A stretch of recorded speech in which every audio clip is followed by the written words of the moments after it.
வீட்டை நம்ம க்ளீன் பண்ண போகிறேன், என் வீடை நான் க்ளீன் பண்ண போகிறேன். ஸோ நாலா பக்கமும் போய் நான் க்ளீன் பண்ண போகிறேன். பயப்படாதீங்க, பாத்ரூம் டூர்லாம் நம்ம போட போகிறது கிடையாது. ஸோ நான் என்ன யூஸ் பண்ணுறேன் அப்படின்னா டைசனுடைய V11 Absolute Pro. இதை நான் சொல்கிறப்போ எங்கள் வீட்டுக்காரமா அங்கேருந்து முறைச்சி பார்க்குது.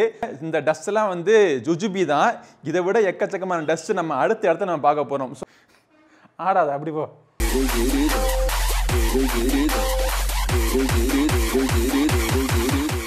வணக்கம் நண்பர்களே, நான் உங்களுக்கு கிரிதர். தனி அறையில் நான் இருக்கிறதுனால மாஸ்க் அணியலை. ஸோ நீங்கள் வந்து கட்டாயமாக வெளியே போகிறப்போ மாஸ்க் அணிஞ்சிட்டு தான் போகணும். இப்போ இந்த லாக்டவுன் டயத்தில் உங்கள் வீட்டில் எல்லாரும் சேஃபாக இருப்பீங்க அப்படின்னு நம்புகிறேன். ஸோ இது வந்து ஒரு லாக்டவுன் சம்மந்தப்பட்ட ஒரு வீடியோ தான். ஸோ லாக்டவுனில் நம்ம கஷ்டப்படுற ஒரு விஷயம் என்னென்னா, வீடை க்ளீன் பண்ணி சுத்தமாக வச்சுக்கிறது. ஒரு உதவி இல்லாமல், ஒரு ஹெல்ப் இல்லாமல் ஒரு வீடை நம்ம சுத்தமாக க்ளீன் பண்ணி வச்சுக்கிறதுக்கு பல பேர் இந்த லாக்டவுனில் பலவிதமான விஷயங்கள் யூஸ் பண்ணுவாங்க. ஸோ நான் என்ன யூஸ் பண்ணுறேன் அப்படின்னா டைசனுடைய V11 Absolute Pro. ஸோ இந்த டைசன் V11 Absolute Proனுடைய வீடியோ ஏற்கனவே ரிவ்யூ வீடியோ ஏற்கனவே நம்ம சேனலில் போட்டாச்சு. ஸோ அதை நீங்கள் பார்க்கலன்னா அதை பார்க்கறதுக்கான லிங்க் மேலே இருக்குது, கீழே டிஸ்கிரிப்ஷனே நான் விடுறேன். அப்போ இந்த பதிவில் நம்ம என்ன பார்க்க போகிறோம் அப்படின்னா, 6 மாதம் ஆச்சு அந்த வீடியோ போட்டு. ஸோ 6 மாதம் கழிச்சு லாங் டேர்ம் யூசேஜில் நான் இந்த டைசன் V11 Proவை நான் எப்படி யூஸ் பண்ணுறேன் அப்படிங்கிறத காமிக்கிறேன். ப்ளஸ் தூசியை பற்றி பல சுவாரஸ்யமான விஷயங்கள்லாம் நான் உங்களுக்கு சொல்லலான்னு இருக்கேன். தூசி அப்படின்னாலே டஸ்ட், இது வந்து எங்கிருந்து வருது, இது எப்படி உருவாகுது அப்படின்னு சொல்லிட்டு சின்ன வயசுலேருந்து எனக்கு ஒரு ஆர்வமாக இருக்கும். ஏன்னா வீடு வந்து முக்கால்வாசி நேரம் நம்ம க்ளோஸ் பண்ணி தான் வச்சுருக்கோம். பட் இருந்தாலும் எங்கேயுமே இல்லாமல் ஒரு எக்ஸ்ட்ரா ஒரு பார்ட்டிகல் இல்லாமல் இப்போ நம்ம க்ளீன் பண்ணிட்டு போவோம். திருப்பி அந்த தூசி ஒரு டஸ்ட் ஃபார்ம் ஆகுது, எங்கேருந்து ஃபார்ம் ஆகுது அப்படின்னு சொல்லிட்டு எனக்கு தோணிகிட்டே இருக்கும். ஸோ இப்போ நான் படித்து கொஞ்சம் ஆராய்ச்சி பண்ணதில் தெரிஞ்ச விஷயங்கள் என்னென்ன அப்படிங்கிறத நான் உங்களோட ஷேர் பண்ணிக்கிறேன். ஸோ நம்ம வீட்டுக்குள்ளே இருக்கிற அந்த மாதிரி தூசி ஃபார்ம் ஆகிறதுக்கான பல ரீசன்ஸ் இருக்குது. நம்ம தூசியை நம்ம கலெக்ட் பண்ணி ஆராய்ச்சி பண்ணி பார்த்தோம் அப்படின்னா கிட்டத்தட்ட 2000 வகையான மைக்ரோஸ்கோபிக் ஆர்கானிசம்ஸ் அந்த தூசிக்குள்ள இருக்கு அப்படிங்கிறாங்க. இந்த தூசி மெயினா எப்படி ஃபார்ம் ஆகுது அப்படின்னா 2 சோர்ஸ். ஒன்று வந்து வெளியிலேருந்து வரக்கூடிய சோர்ஸ், டஸ்ட் இல்லாட்டி பொல்யூஷன் இல்லாட்டி வெஹிக்கிள் மூவ்மெண்ட் இல்லாட்டி கன்ஸ்ட்ரக்ஷன் டெப்ரிஸ். ஸோ இந்த மாதிரி வெளியில் நடக்கக்கூடிய விஷயங்கள்ல இருந்து ஜன்னல் மூலமாவோ கதவு மூலமாவோ உங்க வீட்டுக்குள்ள வரக்கூடிய தூசி துகள்கள் நிறைய இருக்கு. 2வது வகையான தூசி என்னன்னு பார்த்தீங்க அப்படின்னா ஹியூமன் பாடி. வீட்டுக்குள்ளே இருக்கிற நம்மளுடைய உடம்புல இருந்து பார்த்தீங்க அப்படின்னா ஒவ்வொரு வாரமும் 28 கிராம் டெட் ஸ்கின் செல்ஸ் கீழே உதிர்ந்துகிட்டே இருக்கு. இந்த மாதிரி கீழே உதிர்ற அந்த டெட் செல்ஸை சாப்பிட்றதுக்காக டஸ்ட் மைட்ஸ் அப்படின்னு சொல்லிட்டு ஒரு மைக்ரோஸ்கோபிக் ஆர்கானிசம்ஸ் உருவாகுது. இந்த மைக்ரோஸ்கோபிக் ஆர்கானிசம் உடைய சைஸ் என்னன்னு பார்த்தோம் அப்படின்னா 0.5 to 5 microns. So 0.5 to 5 microns இது எப்படி விஷுவலைஸ் பண்ணி எவ்வளோத்துக்கு பெருசாக இருக்கும் அப்படின்னு சொல்கிறதுக்கு, ஒரு மைக்ரான் வந்து ஒரு ஹேரோட டயாமீட்டரோடைய 1% அப்படின்னு நீங்கள் கணக்கு பண்ணிங்கன்னா எவ்வளோ சிறுசாக இருக்கும் அப்படின்னு யோசிச்சு பாருங்க. ஸோ அந்த அளவுக்கு சிறுசாக இருக்கக்கூடிய அந்த டஸ்ட் மைட்ஸ் நம்ம ஹியூமன் செல்ஸை வந்து சாப்பிட்றப்போ ஒரு நாளைக்கு 20 தடவை கழிவு வெளியேற்றுது. அது உடம்புலேருந்து கழிவு வெளியே வரணும். ஸோ அந்த மாதிரி 20 தடவை வரைக்கும் கழிவு வெளியேற்றுது. ஸோ ஒரு ஸ்கொயர் மீட்டர் கார்பெட்டில் 1000 டஸ்ட் மைட்ஸ் வரைக்கும் இருக்கும். அந்த பெட்டில் போடக்கூடிய மேட்ரஸில் பார்த்தோம் அப்படின்னா 1,00,000 1 மில்லியன் டஸ்ட் மைட்ஸ் வரைக்கும் உள்ளுக்குள்ளே ஃபார்ம் ஆகிருக்கும். ஸோ நம்ம பெட்டில் நம்ம படுக்கிறப்போ நம்ம உடம்புலேருந்து வரக்கூடிய அந்த செல்ஸ், அந்த எக்ஸ்ட்ரா டெட் செல்ஸ் வந்து சாப்பிட்றதுக்காக டஸ்ட் மைட்ஸ் வருது.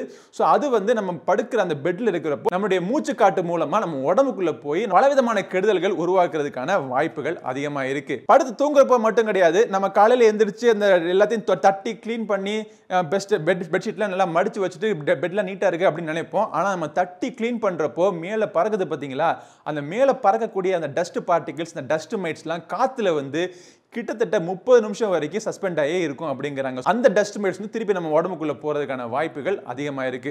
ஸோ இப்போ இன்னைக்கு இந்த பதிவில் நம்ம என்ன பண்ண போறோம் அப்படின்னா, வீட்டை நம்ம க்ளீன் பண்ண போறேன், என் வீடை நான் க்ளீன் பண்ண போறேன். ஸோ நாலா பக்கமும் போய் நான் க்ளீன் பண்ண போறேன். பயப்படாதீங்க, பாத்ரூம் டூர்லாம் நம்ம போட போறது கிடையாது.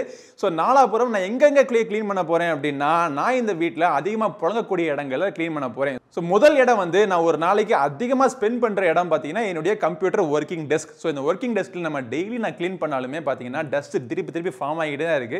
ஸோ இந்த டஸ்ட் ஃபார்மேஷனை நான் வந்து க்ளீன் பண்ண போறேன். இந்த கம்ப்யூட்டர் மட்டும் கிடையாது, கம்ப்யூட்டர் பக்கத்தில் இருக்கிற டிவி, ஸ்பீக்கர்ஸ் எல்லாமே நம்ம க்ளீன் பண்ண போறோம். ஸோ இதை வந்து நம்ம க்ளீன் பண்றதுக்காக இந்த டைசன் V11 Pro என்ன அட்டாச்மெண்ட் பண்ண போறேன் அப்படின்னா 2 வகையான அட்டாச்மெண்ட் நான் பண்ண போறேன்.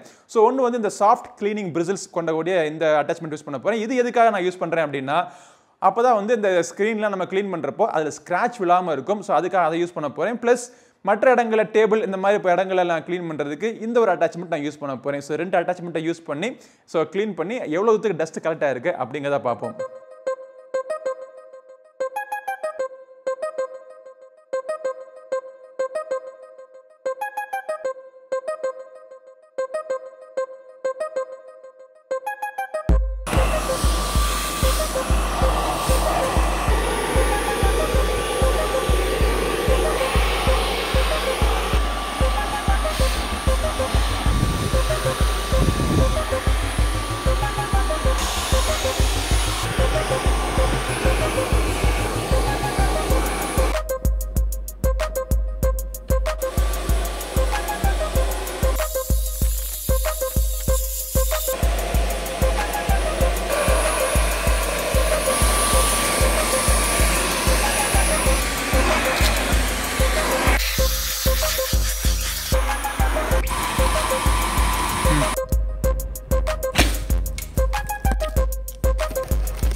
ஓகே, எவ்வளோ டஸ்ட் ஃபார்ம் ஆயிருக்கு பாருங்க. இந்த டஸ்ட் எல்லாம் வந்து ஜுஜுபி தான். இதை விட எக்கச்சக்கமான டஸ்ட் நம்ம அடுத்து நம்ம பார்க்க போறோம். ஸோ அடுத்து நம்ம என்ன இடத்துக்கு போய் பார்க்க க்ளீன் பண்ண போறோம் அப்படின்னா பெட்ரூம். ஸோ பெட்ரூம்ல வந்து மேட்ரஸ் மட்டும் நம்ம க்ளீன் பண்ண போறோம். ஸோ அந்த மேட்ரஸ்ல வந்து ஏற்கனவே சொன்ன மாதிரி டஸ்ட் மைட்ஸ் அதிகமாக ஃபார்ம் ஆயிருக்கும். ஸோ டஸ்ட் மைட்ஸை க்ளீன் பண்றதுக்காக ஸ்பெஷலான இந்த ஒரு ஹெட் நம்ம யூஸ் பண்ண போறோம். இது வந்து மினி மோட்டரைஸ்ட் ஹெட் அப்படிம்பாங்க. ஸோ இந்த மினி மோட்டரைஸ்ட் ஹெட்டை டேரக்டா நம்ம Dyson V11 Absolute Pro நம்ம கனெக்ட் பண்ணதுக்கு அப்புறமா நம்ம அந்த மேட்ரஸை நம்ம க்ளீன் பண்ண போறோம். ஸோ மேட்ரஸ்ல இருந்து எவ்வளவு தூரத்துக்கு டஸ்ட் மைட்ஸ் எல்லாம் வருது அப்படிங்கிறத நம்ம பார்ப்போம்.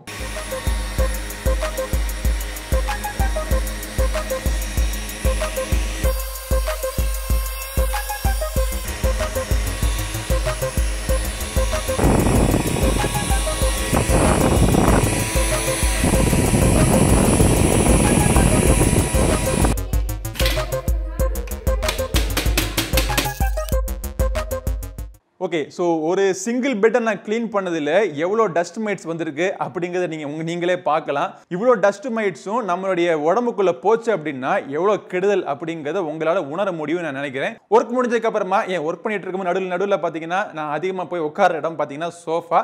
இந்த சோஃபாவில் உட்காந்து டிவியெல்லாம் பார்த்துக்கிட்டு வீட்டில் எல்லாரும் அங்கே தான் உட்காந்து ஸ்பெண்ட் பண்ணிட்டு இருப்போம். ஸோ குழந்தைங்க எல்லாரும் இந்த வீட்டில் இருக்கிறதுனால இந்த சோஃபாவை அதிகமாக நல்லா க்ளீன் பண்ணி வச்சுக்கணும் அப்படிங்கிறது ஒரு முக்கியமான ஒரு விஷயம். அந்த சோஃபாவை க்ளீன் பண்ணி ஏற்கனவே நம்ம சேனலில் போன வீடியோல உங்களுக்கு காமிச்சேன் எவ்வளவுக்கு டஸ்ட் மைட்ஸை உள்ளேருந்து எடுத்துச்சு அப்படின்னு. ஸோ திரும்பியும் நான் உங்களுக்கு காமிக்கிறேன். க்ளீன் பண்ணி அதை க்ளீன் பண்ணதுக்கு அப்புறமா அந்த சோஃபாவோட கலரே எப்படி மாறுது அப்படிங்கிறத பாருங்க. கலர் மாறுறது மட்டும் கிடையாது, எவ்வளவுக்கு டஸ்ட் கலெக்ட் ஆயிருக்கு அப்படிங்கிறத பாருங்க.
ஓகே, நார்மலாக பார்த்தோம் அப்படின்னா அந்த சோஃபாவில் டஸ்ட்டே இல்லாத மாதிரி தான் தெரிஞ்சிச்சு. ஆனால் இது வச்சு நம்ம க்ளீன் பண்ணி உள்ளே எடுத்ததுக்கு அப்புறமா இவ்வளோ டஸ்ட் இந்த சோஃபாவில் இருக்கா அப்படின்னு பார்க்குறதுக்கு எனக்கே ஆச்சரியமாக இருந்துச்சு.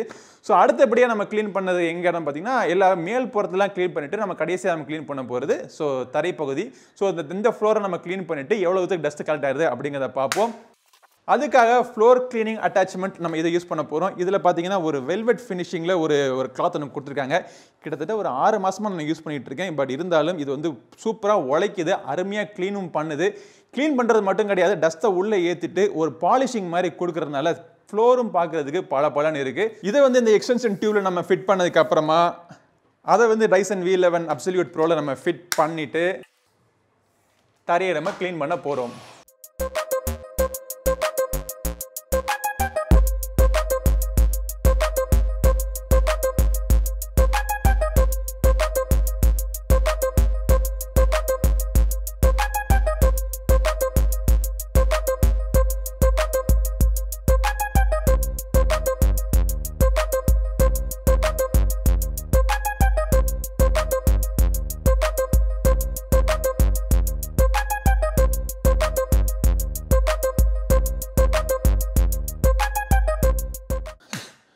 ஓகே, தரையை க்ளீன் பண்ணதில் நமக்கு கிடைச்ச தூசி இவ்வளோ. ஸோ இவ்வளோ தூசி நம்ம தரையிலையும் இருக்குது. இந்த ரூம் மட்டும் கிடையாது, இந்த room plus hall plus bedroom எல்லாத்தையும் க்ளீன் பண்ண தூசி எவ்வளோ கரெக்டாக இருக்குன்னு பாருங்கள். இன்ஃபேக்ட் நேற்று தான் நான் க்ளீன் பண்ணேன். ஸோ நேற்று க்ளீன் பண்ணதில் திருப்பி நான் க்ளீன் பண்ணுறதுல இவ்வளோத்துக்கு தூசி உள்ளே அடைச்சிக்கிட்டே இருக்குது. ஸோ வீடு கம்ப்ளீட்டாக லாக் ஆகி தான் இருக்குது. லாக்டவுனில் நம்ம எங்கே வெளியே போகிறோம் உள்ளே வரோம். பட் இருந்தாலும் கம்ப்ளீட்டாக லாக் ஆகி இருக்கிற ஒரு வீட்லேயே இவ்வளோ தூசி இருக்குது அப்படின்னா நார்மல் டயத்தில் நம்ம வீட்டில் எவ்வளோ தூசி உள்ளுக்குள்ளே சேரும் அப்படின்னு யோசிச்சு பாருங்க. அதுவும் முக்கியமாக இந்த மாதிரி ஒரு சுச்சுவேஷன், நம்ம பேண்டமிக் சுச்சுவேஷன் நம்ம எல்லாரும் இருக்கிறப்போ நம்மளுடைய உடம்பை ஹெல்த் ஹெல்த்தை நம்ம பார்த்துக்க வேண்டியது ரொம்ப முக்கியமான விஷயம். நல்ல ஹெல்த்தியான சாப்பாடு நம்ம சாப்பிடணும். நம்மளுடைய மென்டல் பீஸ், நம்மளுடைய மைண்ட் வந்து நம்ம நிம்மதியா இருக்கணும். அதோட முக்கியமான விஷயம் நம்ம சுத்தி இருக்கிற இடமும் பாத்தீங்கன்னா சுத்தமா இருக்கணும். சுத்தி இருக்கிற இடம் சுத்தமா இருந்துச்சு அப்படின்னா மைண்ட் மட்டும் கிடையாது, பாடியுமே பாத்தீங்கன்னா ரெஃப்ரெஷிங்கா ஃப்ரெஷ்ஷா என்னைக்குமே இருக்கும். ஸோ நான் யூஸ் பண்ணக்கூடிய இந்த Dyson V11 Absolute Pro எனக்கு என்னுடைய வீடை க்ளீன் பண்ணி வச்சுக்கிறதுக்கு ஹெல்ப்ஃபுல்லா இருக்கு. ஸோ அதுக்காக இதை தான் நீங்க வாங்கணும்னு அவசியம் கிடையாது. எதை நீங்க வாங்கினாலும் வீடை சுத்தமா க்ளீன் பண்ணி வச்சுக்கோங்க. அதுதான் இந்த வீடியோவில் நீங்க தெரிஞ்சுக்க வேண்டிய மெசேஜ். ஆனா இந்த Dyson V11 Absolute Pro உங்களுக்கு தேவைப்பட்டுச்சு அப்படின்னா இதை வாங்கணும்னு நினைச்சீங்கன்னா இது வாங்குறதுக்கான லிங்க் கீழே வீடியோ டிஸ்கிரிப்ஷன்ல இருக்கு. பட் இதை வாங்குறதுக்கு முன்னாடி முழு விமர்சனம் ஏற்கனவே நம்ம சேனல்ல போட்டிருக்கேன். அதுல இருந்து அன்பாக்சிங் பண்ணி நான் காமிச்சிருப்பேன். அன்பாக்சிங்ல நான் இப்ப காமிச்ச அட்டாச்மெண்ட் மட்டும் கிடையாது, இதை விட எக்கச்சக்கமான அட்டாச்மெண்ட்ஸ், நிறைய விதமான அட்டாச்மெண்ட்ஸ்லாம் உள்ளுக்குள்ள இருக்கு. எல்லாமே அந்த வீடியோல காமிச்சிருக்கேன். அந்த வீடியோவை மறக்காம மிஸ் பண்ணாம பாருங்க. இதே Dyson Absolute V11 Proல லேட்டஸ்ட் மாடல்ல இந்த பேட்டரியை ரிமூவ் பண்ணிட்டு உங்களுக்கு எக்ஸ்ட்ரா ஒரு பெரிய பேட்டரி நீங்க ஃபிட் பண்ணிக்கிற மாதிரி ஒரு மாடல் கொடுத்திருக்காங்க. அந்த புது மாடல்ல இந்த பேட்டரியை ரிமூவ் பண்ணிட்டு ஈஸியா ஃபிட் பண்ணிக்கிற மாதிரி ஒரு மாடல் இன்ட்ரோடியூஸ் பண்ணிருக்காங்க. சோ இதுல வந்து 60 நிமிஷம் கிடைக்குது அப்படின்னா அதுல வந்து டபுள் பேட்டரி உங்களுக்கு கிடைக்குது. 120 மினிட்ஸ் வரைக்கும் உங்களுக்கு யூஸ் பண்றதுக்கு உங்களுக்கு கிடைக்குது. இந்த இரண்டு மாடலுமே இப்ப சேல்ல அவைலபிளா இருக்கு. இது வாங்குறதுக்கான லிங்க் கீழே வீடியோ டிஸ்கிரிப்ஷன்ல விடுறேன். பட் இதை வாங்குறீங்களோ இல்லையோ இந்த வீடியோ உங்களுக்கு கண்டிப்பா ஒரு இன்ட்ரெஸ்டிங்கான வீடியோவா அமைஞ்சிருக்கும் நான் நினைக்கிறேன். இந்த வீடியோ பிடிச்சிருந்துச்சுன்னா லைக் பண்ணுங்க, உங்க நண்பரோட ஷேர் பண்ணுங்க. நம்ம சேனலுக்கு இன்னும் சப்ஸ்கிரைப் பண்ணாம யாராச்சும் அங்க இருந்தீங்க அப்படின்னா கண்டிப்பா சப்ஸ்கிரைப் பண்ணிட்டு கூடவே இருக்க பெல் பட்டனை பிரஸ் பண்ணுங்க. அப்பதான் நான் ஒரு புதிய வீடியோ போட்ட உடனே உங்க மொபைல் போன்ல அறிவிப்பு வரும். அடுத்த பதிவில் உங்க எல்லாரையும் மீண்டும் சந்திக்கும் வரை உங்களிடம் விடைபெறுவது உங்கள் நண்பன் கிரிதர். வாழ்க தமிழ், வளர்க பாரதம். நன்றி, வணக்கம்.